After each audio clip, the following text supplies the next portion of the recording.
ৰাইজ বিয়া কৈ থাকোতে বিয়াৰ দিনটো একদম ভালদৰে পাৰ হৈ গ'ল। আজি আকৌ মোৰ মনটো বৰ ভাল, কাৰণ আজি মোৰ ইউটিউব চেনেলটোৱে 10K ছাবস্ক্ৰাইবাৰ কমপ্লিট কৰিছে।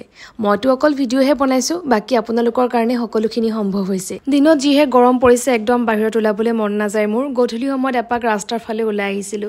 সঁচাকে গধূলি সময়ত গাঁৱৰ পৰিৱেশটো কিবা এটা বেছিয়ে ভাল লাগে। আৰু মই ওলাই আহিবলৈ পালে মোৰ লগত আমাৰ দুইজনে ওলাই আহে, কিন্তু আজি এলেক্স শুই আছিলে, পিটু ওলাই আহিলে মোৰ লগত। আৰু নাজানো আজি ক'ৰ পৰা আমাৰ ঘৰলৈ বান্দৰৰ পোৱালি এটা আহিলে, গোটেইখন অকলে অকলে ঘূৰি ফুৰিছে, মাকো নাই লগত। এলেক্সতে ইমান ভুকিছে, বেচেৰা পলাই ফুৰিছে গোটেইখন। এইফালে মায়ে বনাবলৈ লৈছে পকা মিঠৈ, আৰু মায়ে খোৱা বস্তু বনাব, এলেক্স নাথাকিবনে তাক। সি মুখৰ আগত আহি বেচেৰা বহি লৈছে সি।